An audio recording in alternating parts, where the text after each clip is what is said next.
Ah, gapa kay kate.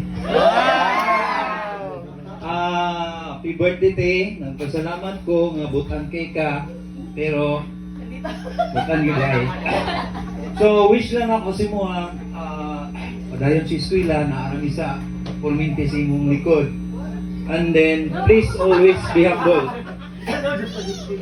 Kung unsa may maabot nimo mga panahon nga moabot man ka sa taas, dapat mo ka mo pababa. So what I mean is always humble.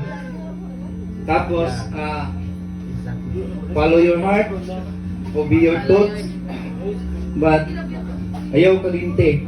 Don't let your ego and pride bigger than your heart. Happy birthday.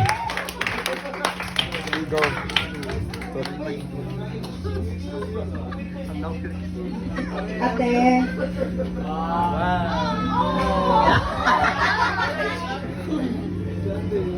Second. Ano naman ka anak na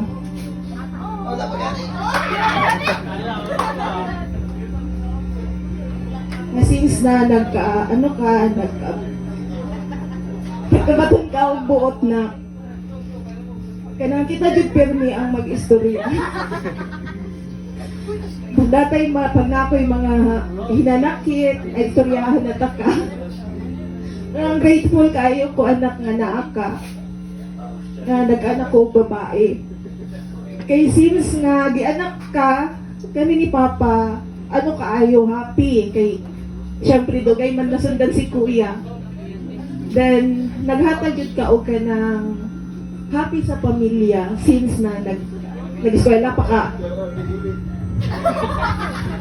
Wala na pag ano lang, ako lang wish na imo nga na unta na ganang pag bisan unsa ang may tabo ate kung unsa man ang mga problema nga moabot sa imuha unsa imong kanang pwede jud ko nimo maduulan, pwede ko nimo maistoryahan. Then kita pong duha magchismisan. Pag-abot nimo may ka mama. Sinusagod ma.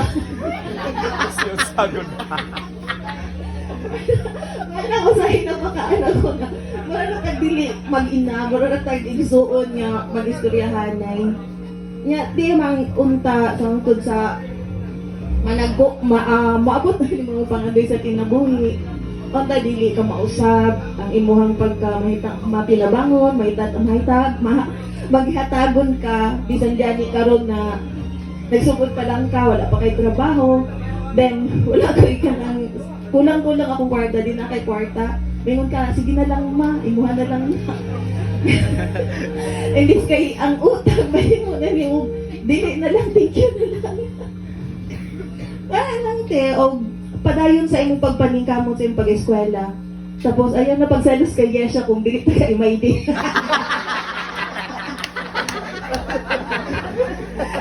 Kaya, ako lagi ma, di ko nung imaydi. Ano lang din, basta mahal kain ka na mo anak. Ayaw pag ano sa imo ang isip na pinabaliwala ka. Kaya lang te. I love you. Yay!